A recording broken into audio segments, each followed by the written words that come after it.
quand j'ai refusé de laisser mon frère, l'enfant chéri de la famille, emménager dans mon appartement, mon père m'a coincé sur le parking de mon travail, et m'a battu. Tu feras ce que je te dis, ou tu es mort pour cette famille. Alors, j'ai porté plainte, et j'ai regardé toute la famille exploser. Donc, mon père m'a agressé physiquement sur le parking de mon travail, parce que je refusais de laisser mon bon à rien de frère squatter chez moi. Ensuite, j'ai porté plainte, et j'ai regardé ma famille entière perdre la tête. Accrochez-vous, car cette histoire va loin. Je suis un homme de 28 ans, et j'ai enfin échappé à ma famille toxique, il y a 3 ans.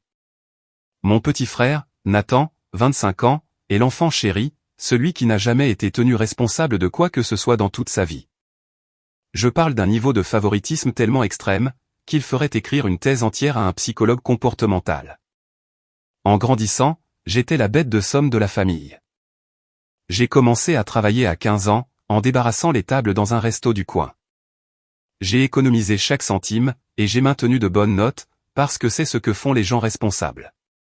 Pendant ce temps, Nathan a passé son adolescence à jouer aux jeux vidéo jusqu'à 4 heures du matin, et à traiter notre mère comme sa femme de ménage personnelle. Son linge sale s'entassait dans sa chambre, jusqu'à ce que des choses commencent littéralement à y pousser, et maman y allait quand même pour tout nettoyer, tout en me disant que je devais être plus compréhensif envers sa personnalité créative. Le favoritisme a commencé tôt, et ne s'est jamais arrêté. Quand j'avais 12 ans et Nathan 9, nous voulions tous les deux des vélos pour nos anniversaires. J'en ai eu un d'occasion, acheté dans un vide-grenier. Nathan a eu un VTT flambant neuf, venant d'un magasin de sport, qui a coûté 400 €. Quand j'ai fait remarquer la différence, ma mère a dit que je devais déjà être reconnaissant d'avoir reçu quelque chose. C'est au lycée que ça a vraiment empiré. J'ai eu mon premier emploi à 15 ans, parce que je voulais de l'argent pour des choses comme aller au cinéma, ou acheter mes propres vêtements. Nathan a eu 15 ans, et mon père l'a carrément dissuadé de chercher un emploi, disant qu'il devait profiter de sa jeunesse. J'avais un couvre-feu fixé à minuit tout au long du lycée. Peu importait si c'était le week-end, ou une veille de cours, minuit était la limite. Si je dépassais de 20 minutes, puni pendant 2 semaines. Nathan, lui, n'avait aucun couvre-feu. Il rentrait à 3 heures du matin un mardi, et personne ne disait un mot. Quand j'ai eu 16 ans, j'ai économisé 800 €, pour acheter une Honda Civic d'occasion. Je l'ai payé moi-même, et j'ai payé ma propre assurance. Nathan a eu 16 ans, et mes parents lui ont acheté une Nissan Altima vieille de 2 ans, comme cadeau d'anniversaire. Quand j'ai demandé pourquoi je devais acheter ma propre voiture, alors que Nathan en recevait une sur un plateau, mon père a répondu « Tu économisais déjà pour en acheter une de toute façon, donc ça arrange tout le monde ». Le 2 poids 2 mesures au niveau scolaire, c'était encore pire. J'ai été puni pendant 1 semaine, pour avoir eu un B+ en chimie. Mon père m'a fait la morale, disant que je n'exploitais pas tout mon potentiel. Nathan a raté 3 matières lors de sa dernière année. 3. Mes parents lui ont embauché un tuteur privé, à 50 € de l'heure, 2 fois par semaine, et ont blâmé ses professeurs, disant qu'ils ne l'impliquaient pas correctement. Quand j'ai eu 19 ans, et que je travaillais à plein temps tout en suivant des cours à l'université communautaire, mes parents ont commencé à me faire payer 600 € de loyer mensuel. Leur raisonnement ? J'étais un adulte maintenant, et je devais apprendre la responsabilité. Cool. D'accord. C'est logique. Sauf que Nathan a eu 19 ans 2 ans plus tard, et a continué à vivre là, totalement gratuitement. Quand j'ai soulevé le problème, mon père m'a sorti que chaque enfant est différent, et que Nathan n'est pas encore prêt pour ce genre de pression. J'ai payé un loyer pendant 3 années de suite, tout en vivant à la maison, et en allant à la fac. Ça fait un total de 21 600 €. Nathan a vécu gratuitement pendant 25 ans. J'ai payé moi-même mes cours à l'université, tout en faisant des semaines de travail de 50 heures. J'ai économisé pendant 2 ans, j'ai été transféré dans une université d'État, et j'ai obtenu un diplôme en comptabilité. J'ai traversé cette scène de remise de diplôme sans aucune dette, parce que j'ai travaillé comme un forcené pour éviter les prêts. Mon cadeau de diplôme, une carte cadeau Amazon de 75 €, et un dîner dans une chaîne de restaurants, où mon père a passé tout le repas sur son téléphone. Le jour de ma remise de diplôme a en fait été assez déprimant. J'avais travaillé 6 ans d'affilée, maintenant de bonnes notes tout en enchaînant des semaines de travail complètes, et j'avais réussi à obtenir mon diplôme sans un seul euro de dette. Mes parents sont arrivés avec 15 minutes de retard, et se sont assis au fond. Les autres familles avaient des pancartes et des ballons. La mienne n'a rien apporté. Au dîner, personne ne m'a posé de questions sur mes perspectives d'emploi ou mes projets.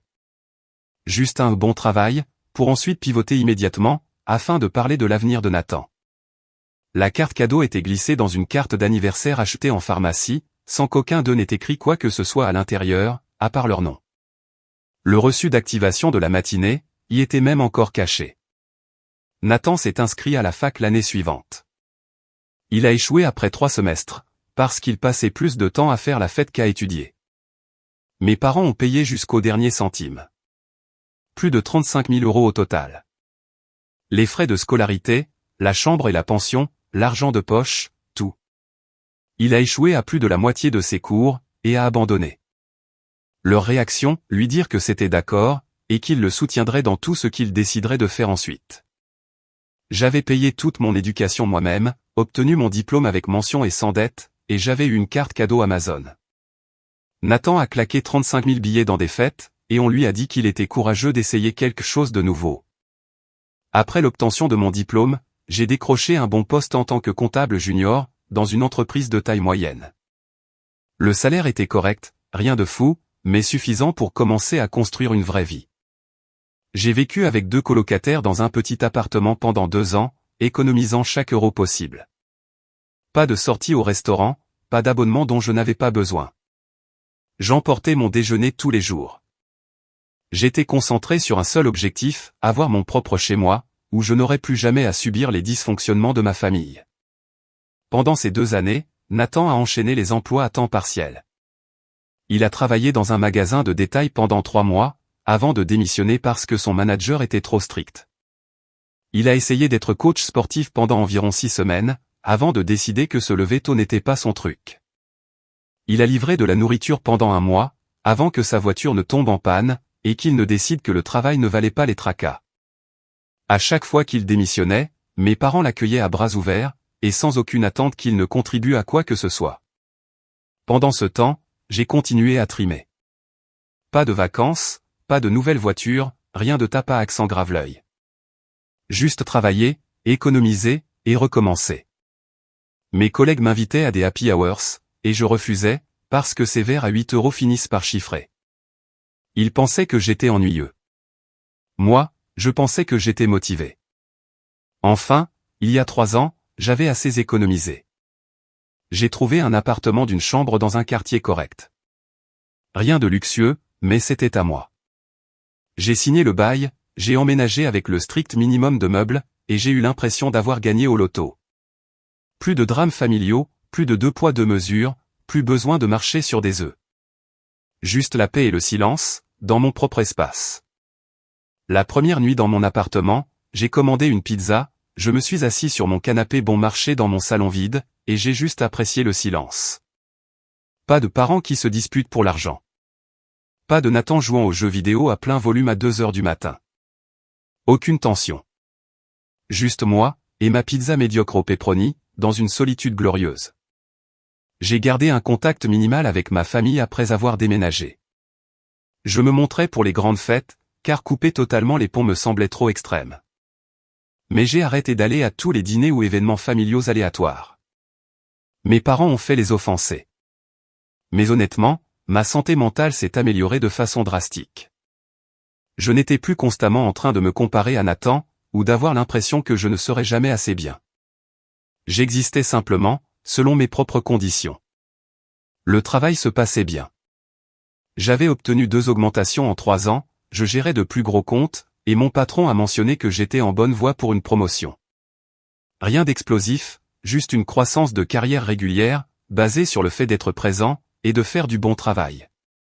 Je construisais enfin la vie stable et sans drame que j'avais toujours voulu.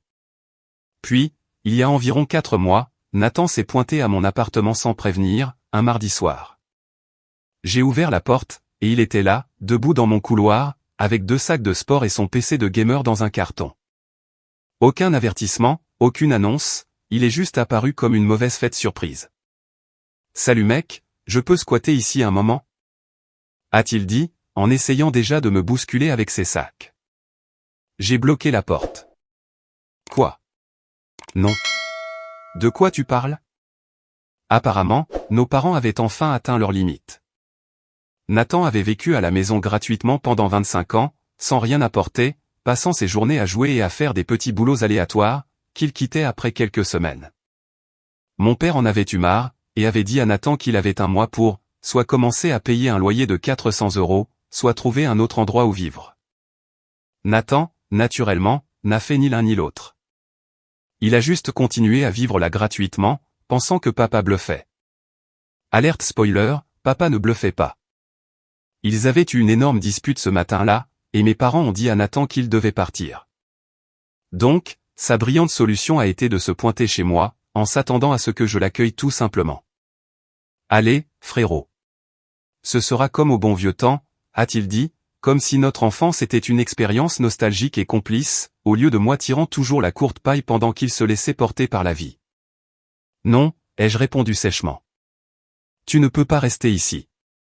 Son visage est passé de l'amabilité, à la confusion, puis à l'agacement, en environ 3 secondes.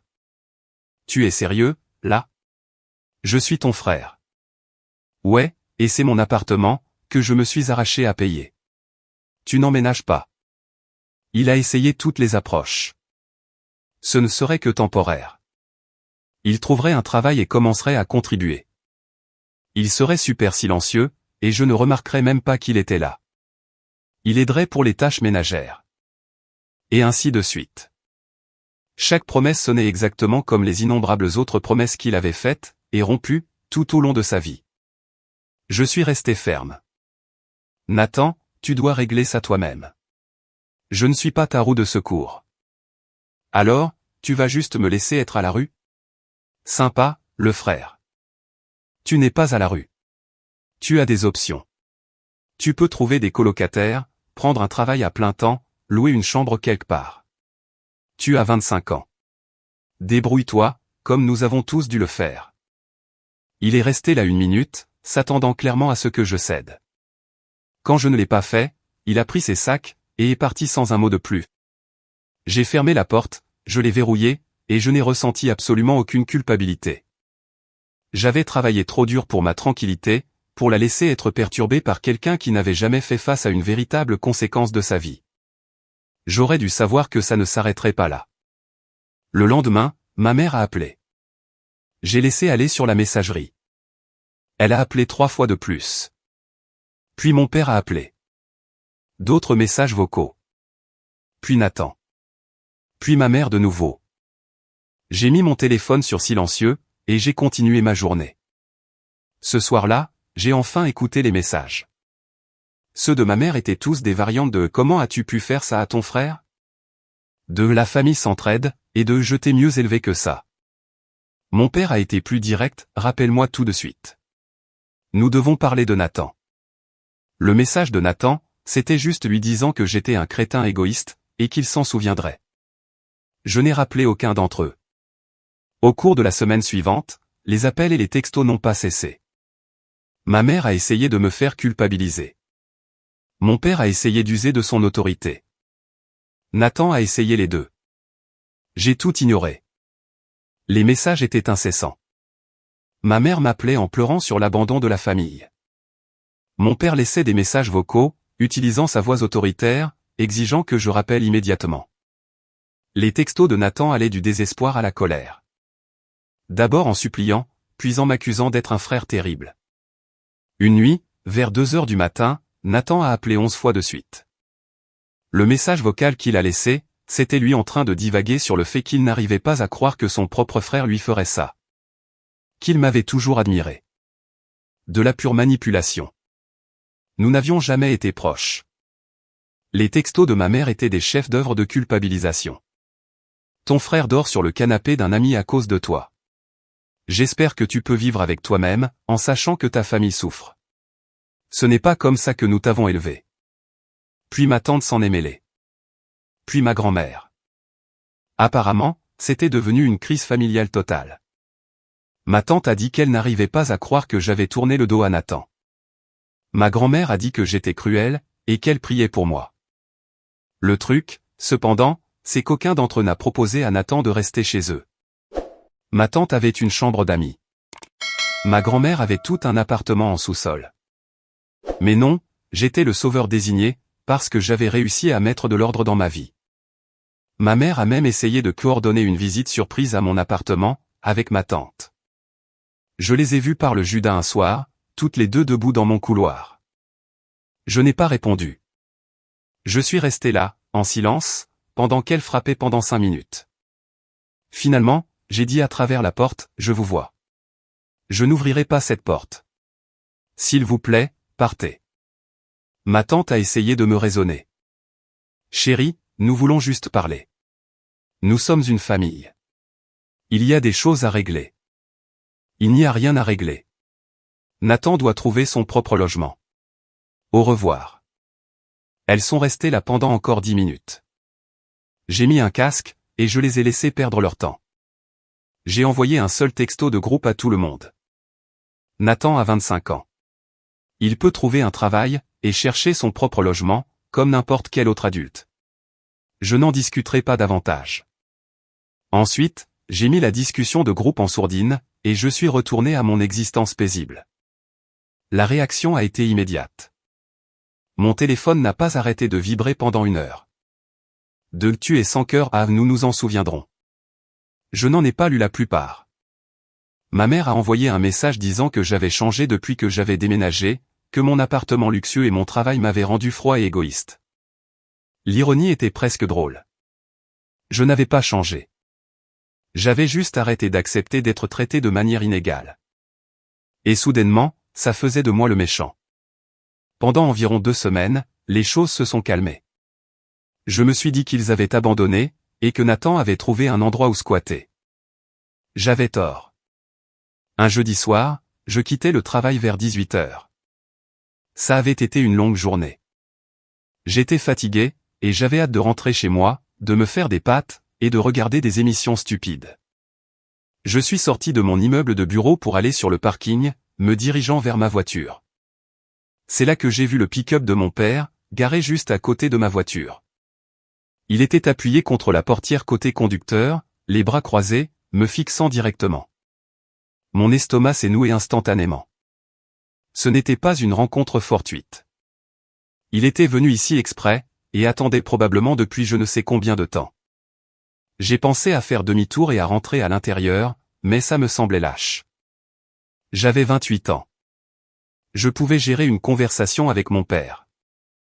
Alors, j'ai continué à marcher. « Il faut qu'on parle », a-t-il dit en m'approchant. « Je rentre chez moi, papa.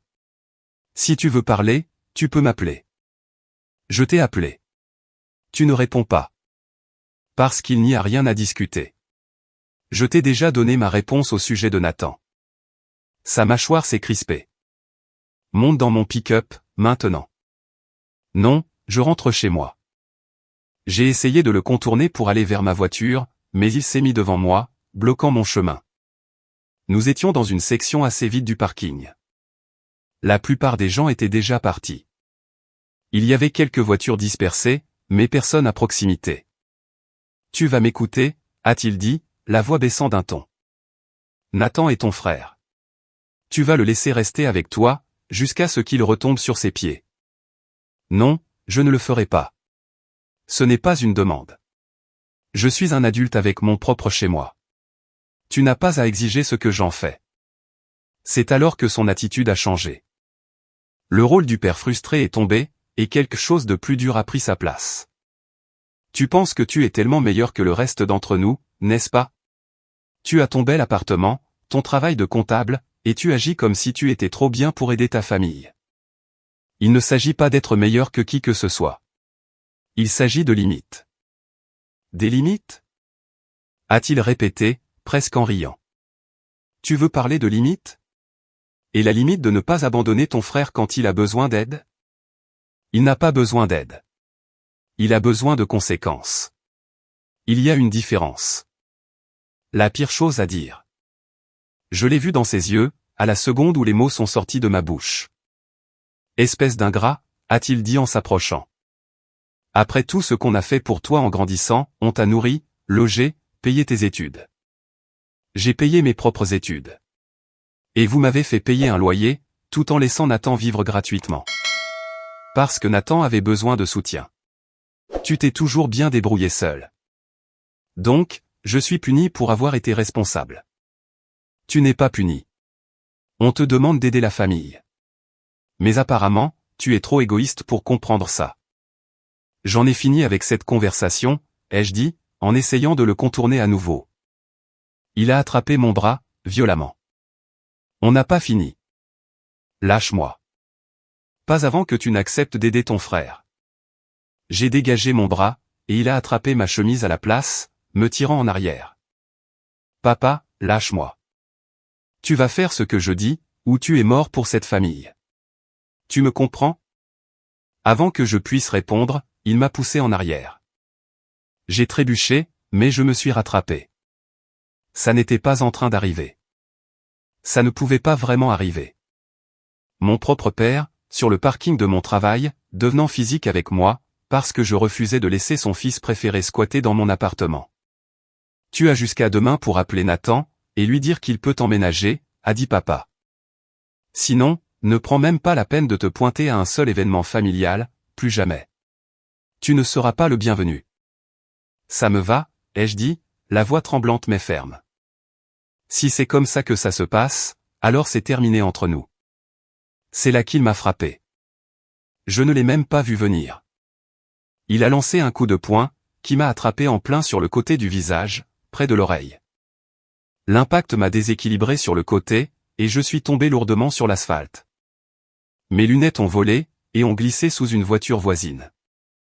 La douleur a explosé dans mon crâne, et j'ai senti le goût du sang. J'étais au sol, désorienté, et il se tenait au-dessus de moi, respirant fort. Lève-toi. Je n'ai pas bougé. Je ne pouvais pas vraiment. Ma tête bourdonnait, et j'essayais de comprendre le fait que mon père venait de me frapper dans un parking, comme dans une bagarre de bar. J'ai dit, lève-toi. Il s'est penché, a attrapé mon col, me soulevant à moitié, avant de me repousser à terre. Mes mains ont râpé contre la surface rugueuse du parking. Tu crois que tu peux manquer de respect à cette famille? Me manquer de respect à moi. Il m'a donné un coup de pied dans les côtes. Pas assez fort pour casser quoi que ce soit, mais assez fort pour que je le sente dans tout mon torse. Je me suis recroquevillé instinctivement, essayant de me protéger. Tu vas aider ton frère, a-t-il dit, se tenant au-dessus de moi. Parce que c'est ce que fait la famille. Et si tu ne le fais pas, alors tu ne fais plus partie de cette famille. Compris. Je n'ai rien dit. J'étais toujours à terre. Tout me faisait mal, et je passais en revue mes options. Riposter ne ferait qu'aggraver les choses. Essayer de fuir serait inutile. Alors, je suis juste resté au sol. Après quelques secondes, il a semblé réaliser ce qu'il avait fait. Sa posture a changé, est devenue moins agressive. Écoute, juste. Nathan a besoin de ça. C'est ton frère. Arrête d'être têtu, et fais simplement ce qu'il faut. Puis, il est retourné à son pick-up, est monté, et est parti. Il m'a laissé coucher sur le parking, en sang. Je suis resté là 1 minute, peut-être 2, juste à respirer et à faire l'inventaire. Mon visage me faisait mal, là où il m'avait frappé. Mes côtes étaient douloureuses à cause du coup de pied. Mes mains étaient éraflées par l'asphalte, mais rien ne semblait cassé. J'étais juste contusionné, en sang, et absolument furieux. Lentement, je me suis relevé, j'ai retrouvé mes lunettes, heureusement pas cassées, et je les ai remises. J'ai vérifié mon reflet dans la vitre de ma voiture. J'avais une coupure sur la joue qui saignait pas mal, et je pouvais déjà sentir un gonflement commencer le long de ma mâchoire. Ma chemise de travail était déchirée au col, et avait des taches de sang dessus. Je suis monté dans ma voiture, et je suis juste resté assis là pendant un moment. Mes mains tremblaient. Je n'arrêtais pas de rejouer ce qui venait de se passer. Mon père, l'homme censé me protéger, venait de me battre dans un parking, parce que je refusais d'entretenir mon bon à rien de frère. Puis, il y a eu un déclic dans mon cerveau. Un calme étrange m'a envahi. J'ai sorti mon téléphone, et j'ai appelé le 911. L'opérateur a répondu, et j'ai dit très clairement, je dois signaler une agression. Mon père vient de m'attaquer dans un parking. Je leur ai donné toutes les informations. Ma position, mon nom, le nom de mon père et sa description, son numéro de plaque d'immatriculation, tout. L'opérateur m'a dit qu'ils envoyaient des agents, et m'a demandé si j'avais besoin d'une ambulance. J'ai répondu que non. Je pourrais me rendre à l'hôpital moi-même si nécessaire, mais je voulais déposer une plainte. 2 voitures de police sont arrivées dans les 10 minutes. J'ai fait ma déposition aux agents, je leur ai montré mes blessures, je leur ai raconté exactement ce qui s'était passé, et que j'avais refusé de laisser mon frère emménager avec moi. Mon père m'avait confronté sur mon lieu de travail, m'avait physiquement empêché de partir, puis m'avait agressé quand j'avais refusé de changer d'avis. Un agent a pris des photos de mon visage, de mes mains éraflées, et de la déchirure de ma chemise. L'autre a noté tous les détails, les informations de mon père, la chronologie des événements, et les menaces qu'il avait proférées. Ils m'ont demandé s'il y avait des caméras de sécurité. Il y en avait. Mon immeuble de bureau avait des caméras couvrant le parking. Voulez-vous porter plainte ? A demandé un agent. Absolument. Ils ont semblé un peu surpris. Apparemment, les cas d'agression familiale se terminent généralement par des gens qui font marche arrière, ou qui essaient de régler ça en privé, mais j'ai été clair comme de l'eau de roche. Je veux porter plainte pour l'intégralité des faits. Coups et blessures. Je veux que cela soit documenté, et poursuivi en justice. Les agents ont dit qu'ils allaient contacter mon père, et l'arrêteraient probablement. Ils m'ont demandé si je me sentais en sécurité pour rentrer chez moi, ou si je devais rester ailleurs. J'ai dit que j'allais bien. Mon père ne savait pas où je vivais. Je ne lui avais jamais donné ma nouvelle adresse, après avoir déménagé. Après leur départ, je me suis assis dans ma voiture, et j'ai appelé la sécurité de mon lieu de travail, j'ai expliqué ce qui s'était passé, et j'ai demandé les images du parking de cette soirée-là. Ils ont dit qu'ils les conserveraient, et les fourniraient à la police sur demande. Ensuite, j'ai conduit jusqu'à une clinique d'urgence, je me suis fait examiner, et j'ai fait documenter chaque blessure. Le médecin a noté la contusion faciale, l'ecchymose aux côtes, les mains éraflées. Tout a été photographié, et consigné dans un rapport médical. Quand je suis arrivé chez moi, il était presque 23 heures. J'étais épuisé, j'avais mal, et j'étais vidé émotionnellement. Mais j'ai aussi ressenti quelque chose que je n'attendais pas, du soulagement. Pendant des années, j'avais été le punching ball de la famille, métaphoriquement parlant. Ce soir, c'était devenu littéral, et j'avais enfin tracé une ligne dans le sable, qui ne pouvait pas être effacée. J'ai envoyé un texto à mon patron, expliquant que j'avais eu un incident, et que j'aurais besoin du lendemain en congé. Il m'a immédiatement appelé, inquiet. Je lui ai raconté l'histoire de base. Une dispute familiale qui a dégénéré physiquement, la police était impliquée, j'avais des documents médicaux. Il m'a dit de prendre tout le temps dont j'avais besoin, et que les RH seraient informés, puisque cela s'était passé sur le parking de l'entreprise. Ensuite, j'ai mis mon téléphone sur silencieux, et je suis allé me coucher. Le lendemain matin, je me suis réveillé avec 47 appels en absence, et probablement plus de 100 textos. Je n'en ai lu aucun. J'ai fait du café, pris des analgésiques, et j'ai attendu. Les messages allaient de l'incrédulité, à la fureur.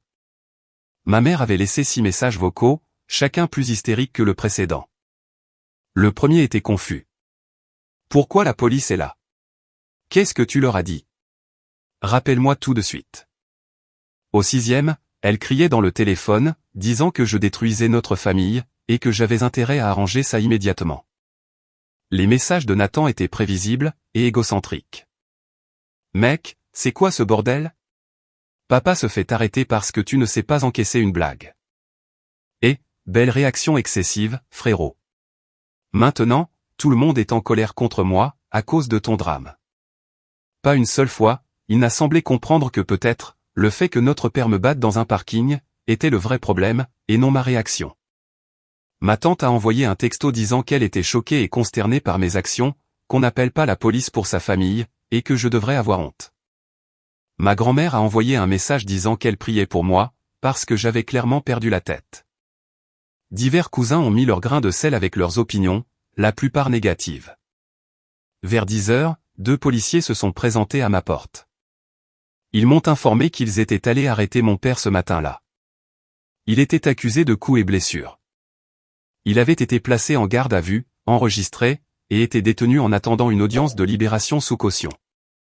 Les agents m'ont dit que l'arrestation ne s'était pas passée en douceur. Mon père avait apparemment essayé de faire valoir que tout cela n'était qu'un malentendu, que j'étais dramatique, que les familles ont des désaccords, et que cela n'avait pas besoin d'impliquer la police. Ma mère avait été là pendant l'arrestation, hystérique, et criant sur les agents qu'ils détruisaient leur famille pour rien. Les agents m'ont demandé si je voulais une ordonnance d'éloignement. J'ai répondu oui. Ils m'ont aidé à remplir les papiers sur place. En quelques heures, mon père a eu une ordonnance d'éloignement temporaire, l'obligeant à rester à au moins 500 pieds, environ 150 mètres, de moi, de mon domicile et de mon lieu de travail. C'est alors que mon téléphone a vraiment explosé. Ma mère a appelé 15 fois de suite. Ma tante, ma grand-mère, Nathan, même certains cousins à qui je parlais à peine. Tout le monde avait une opinion sur ce que j'avais fait. J'ai finalement répondu à l'appel de ma mère. Elle était hystérique, criant sur le fait que j'avais fait arrêter mon père. Comment avais-je pu faire ça à la famille? Ne comprenais-je pas que ça allait ruiner sa vie? Il pourrait perdre son travail, etc. Il m'a agressé, maman, ai-je dit calmement. Sur un parking, parce que je refusais que Nathan emménage avec moi. Ce n'était pas si grave. Tu grossis les choses. Il m'a frappé au visage, et m'a donné des coups de pied pendant que j'étais au sol. Tu as dû le provoquer. Ton père ne t'attaquerait pas sans raison. Et voilà. Même en étant battu et en sang, j'étais toujours, d'une manière ou d'une autre, le fautif à ses yeux. Son système de l'enfant chéri ne pouvait pas admettre la possibilité que, peut-être, juste peut-être, papa avait merdé. J'ai des dossiers médicaux, des rapports de police, et des images de caméras de sécurité. Ce n'est pas sujet à débat. Si tu témoignes contre lui, si tu vas jusqu'au bout, tu n'es plus mon fils. Tu m'entends? Tu seras mort pour cette famille. D'accord, ai-je dit, et j'ai raccroché. Elle a rappelé immédiatement. J'ai bloqué son numéro. Ensuite, j'ai bloqué le numéro de mon père, le numéro de Nathan, et le numéro de ma tante. Quiconque avait quelque chose à dire sur ma décision, a été bloqué. En moins d'une heure, j'avais coupé les ponts avec environ 15 membres de ma famille. La paix a été immédiate, et glorieuse. Au cours des jours suivants, j'ai appris, par l'intermédiaire de quelques cousins qui ne m'avaient pas harcelé, que ma famille était en plein effondrement. Mon père avait été libéré sous caution, mais faisait face à des accusations pénales. L'ordonnance d'éloignement signifiait qu'il ne pouvait pas venir aux réunions de famille si j'y étais. Ma mère disait à tout le monde que j'avais détruit la famille pour rien. Nathan vivait avec ma tante maintenant, et se plaignait apparemment de ses règles à elle. Elle l'obligeait à payer un loyer mensuel de 300 €, et à aider pour les tâches ménagères. Ma grand-mère a essayé d'organiser une sorte d'intervention. Elle a appelé mon téléphone professionnel, que j'avais oublié de bloquer, et a laissé un message sur sa déception à mon égard, disant que je déchirais la famille, et que je devais abandonner les charges immédiatement, pour laisser le passé au passé. Elle a vraiment dit ça, laisser le passé au passé, comme si les poings de mon père frappant mon visage, n'étaient qu'un léger faux pas social que nous devrions tous oublier. J'ai sauvegardé ce message vocal, et je l'ai ajouté à mon dossier de preuves. Parce que voici ce que ma famille ne comprenait pas. Il ne s'agissait plus de la situation de logement de Nathan. Il s'agissait du fait que mon père m'avait agressé physiquement, pour avoir posé une limite. Si j'abandonnais les poursuites, et que je laissais passer ça, le message serait clair, il pourrait me faire ce qu'il voudrait, et je me contenterais de l'encaisser. Ma famille élargie a commencé à prendre parti. Certains proches que je connaissais à peine ont commencé à publier des statuts vagues sur les réseaux sociaux, à propos de faux membres de la famille, et de personnes qui tournent le dos quand les choses deviennent difficiles. Je n'ai répondu à rien de tout ça, je n'ai pas réagi, je les ai juste laissés être en colère dans leurs propres espaces. Quelques cousins m'ont contacté en privé pour me soutenir. L'une d'elles m'a envoyé un long message sur la façon dont elle avait fait face à un favoritisme similaire en grandissant avec ses frères et sœurs, et à quel point elle était fière de moi pour avoir tenu bon.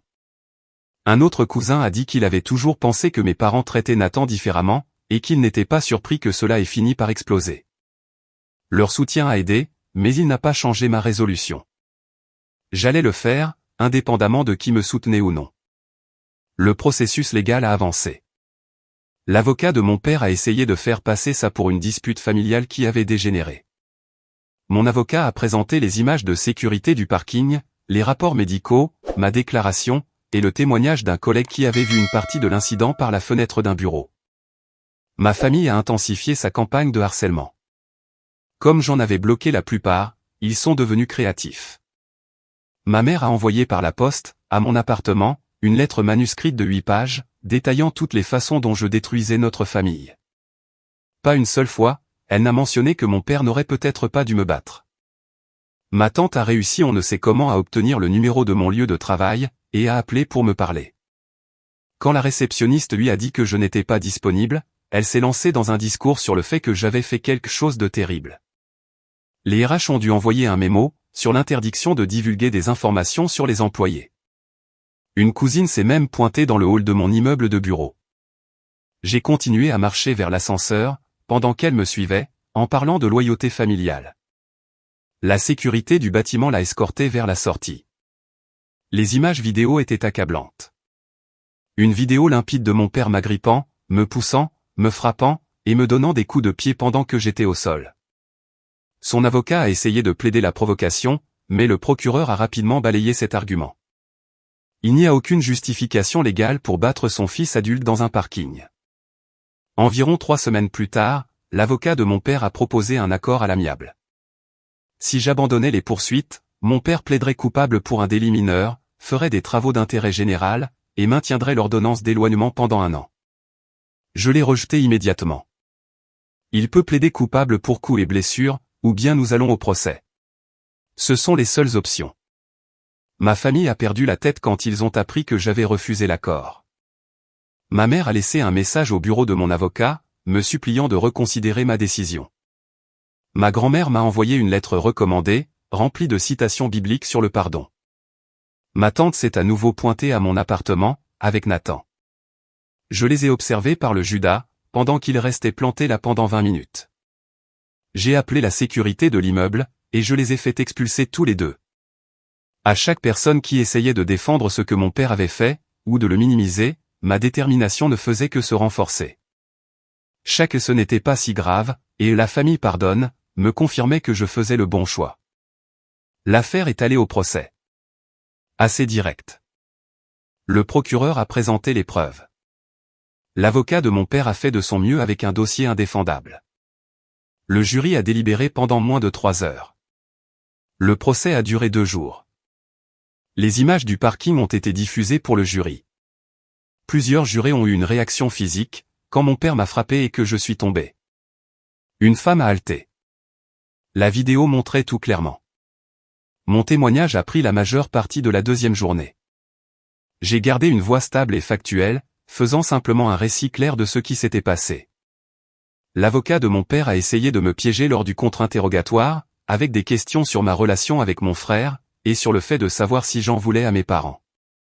J'ai répondu calmement à chaque question. Coupable de tous les chefs d'accusation. Mon père a été condamné à 6 mois de prison dans le comté, avec possibilité de placement à l'extérieur pour travailler, plus 2 ans de mise à l'épreuve, des cours de gestion de la colère, et l'ordonnance d'éloignement a été prolongée à 5 ans. Il aurait également une condamnation pour agression de façon permanente sur son casier judiciaire. Le jour du prononcé de la sentence, je n'ai pas été autorisé dans la salle d'audience, à cause de l'ordonnance d'éloignement, mais mon avocat m'a appelé juste après avec le verdict. J'étais assis dans mon appartement, dans cet espace pour lequel j'avais travaillé si dur, et je n'ai absolument rien ressenti d'autre que de la satisfaction. Les retombées familiales ont été nucléaires. Ma mère m'a publiquement renié sur les réseaux sociaux, publiant une longue diatribe sur la façon dont j'avais détruit notre famille par fierté et par égoïsme, comment j'avais envoyé mon père en prison pour un désaccord mineur, et à quel point elle avait honte de m'appeler son fils. Plusieurs proches ont commenté, en étant d'accord avec elle. J'ai fait des captures d'écran de tout ça, je les ai sauvegardées, et je n'ai jamais répondu à un seul mot. Nathan a essayé de me joindre une dernière fois, par l'intermédiaire d'un ami d'amis. Il m'a envoyé un message disant qu'il avait emménagé avec notre tante, qu'il avait trouvé un travail dans un entrepôt, et qu'il essayait de reprendre sa vie en main. Il a dit qu'il espérait que j'étais heureux de ce que j'avais fait, et que je finirais par regretter d'avoir détruit notre famille pour mon ego. J'ai aussi bloqué cette personne. 2 mois après la condamnation, j'ai appris par l'un de mes cousins neutres, que les choses s'effondraient pour eux. Mon père a perdu son emploi. La condamnation pour agression signifiait qu'il ne pouvait pas passer la vérification des antécédents pour le renouvellement de son habilitation de sécurité. Ma mère a dû prendre des gardes supplémentaires pour couvrir leurs prêts immobiliers. Nathan s'est fait virer de son job à l'entrepôt après 3 semaines, pour être arrivé en retard à plusieurs reprises, et il est retourné vivre gratuitement chez ma tante, qui était apparemment à bout. Au bout de 3 mois, ma tante a appelé sur mon téléphone professionnel, le seul numéro qu'elle avait et que je n'avais pas bloqué, laissant un message pour dire que Nathan avait abusé de son hospitalité, qu'elle ne pouvait plus se permettre de l'entretenir. Et me demandant si je voulais bien reconsidérer ma décision. J'ai supprimé le message vocal, avant même de l'avoir fini. 4 mois après le procès, j'ai été promu comptable senior. C'était accompagné d'une augmentation de 20% et de mon propre bureau. Mon patron m'a pris à part, et m'a dit que l'entreprise appréciait mon professionnalisme durant cette situation personnelle difficile, et que je l'avais gérée avec une maturité impressionnante. Vers la même époque, j'ai commencé à fréquenter quelqu'un que j'avais rencontré lors d'une conférence de travail. Elle s'appelle Jennifer. À notre 3e rendez-vous, je lui ai fait un résumé de base de ce qui s'était passé avec ma famille. Sa réponse, tant mieux pour toi d'avoir su te protéger. Quiconque défend la violence, ne vaut pas la peine d'être gardé dans sa vie. Nous sommes ensemble depuis environ 6 mois maintenant. Elle n'a pas suggéré une seule fois que je devrais me réconcilier avec ma famille, ou leur donner une autre chance. Elle respecte simplement le fait que j'ai pris une décision, et que je m'y suis tenu. 6 mois après le procès, ma grand-mère est décédée. De cause naturelle, rien de dramatique. Je l'ai appris via Facebook. Je ne suis pas allé aux funérailles. Ma mère a publié un message, sur le fait que certains membres de la famille avaient choisi de ne pas honorer sa mémoire. Et plusieurs personnes ont commenté, demandant qu'ils appelaient les funérailles de sa propre grand-mère. Un cousin, avec qui j'étais toujours en contact, m'a dit que ma mère avait fait une dépression nerveuse aux funérailles, pleurant sur le fait que sa famille était détruite, et sur la façon dont j'avais séparé tout le monde. Mon père était apparemment assis au fond, l'air misérable, gérant toujours le fait d'être au chômage. Nathan est arrivé en retard, et est parti tôt. J'ai envoyé des fleurs au salon funéraire, avec une carte qui disait juste « Désolé pour votre perte ». C'était tout. Pas de présence, pas de drame, pas d'explication. 8 mois plus tard, Nathan a été arrêté, pour avoir conduit avec un permis suspendu. Apparemment, il avait accumulé un tas d'amendes impayées, et son permis était suspendu depuis des mois, mais il continuait à conduire quand même. Ma tante a payé sa caution, puis l'a mis à la porte le lendemain. Il a fini par retourner vivre chez mes parents. J'ai appris tout cela par ma cousine, qui me tenait au courant. Elle a dit que la maison de mes parents était un cauchemar. Mon père, déprimé et en colère d'avoir perdu son travail. Ma mère, épuisée par ses doubles journées. Et Nathan, de retour dans sa chambre d'enfant, jouant toute la journée, comme si de rien n'était. Vers le 1er anniversaire de l'agression, j'ai reçu une lettre de mon père. Elle est d'abord passée par mon avocat, qui l'a examinée et me l'a fait suivre. 3 pages de justification, pour la plupart. Il était désolé que les choses aient dégénéré, mais je devais comprendre son point de vue. Il avait été sous pression. Il avait été frustré. Il n'avait jamais voulu que les choses aillent si loin. Il avait terminé ses cours de gestion de la colère, et appris de meilleures stratégies d'adaptation. Il espérait qu'un jour, nous pourrions nous réconcilier. Pas une seule fois, en 3 pages, il n'a réellement dit « J'ai eu tort de te frapper ». Je l'ai classé avec le reste de mes documents, et je n'y ai jamais répondu. Le mois dernier, j'ai acheté une maison.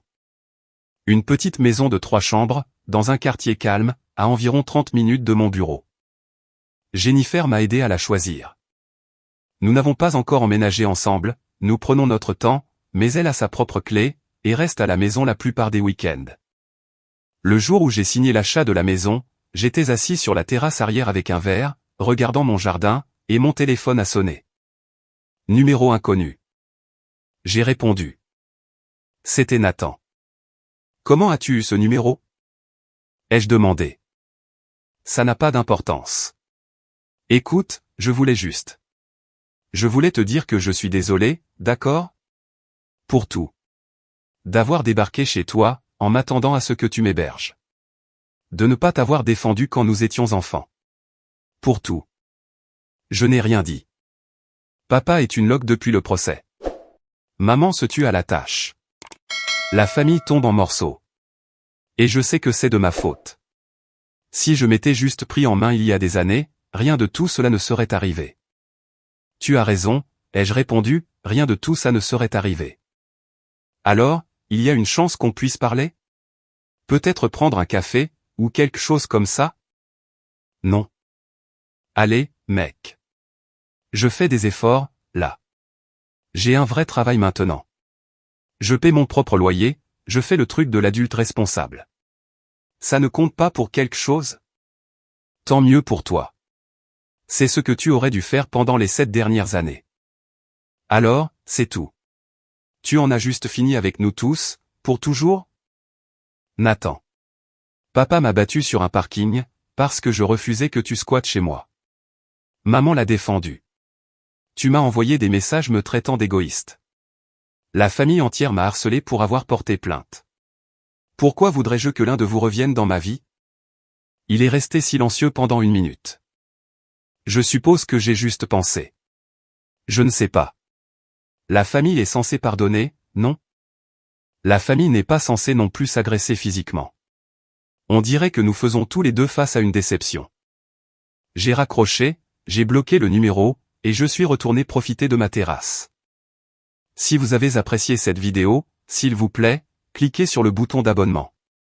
Cela aide vraiment la chaîne, et nous aide à vous proposer plus d'histoires, et de meilleures histoires. Merci.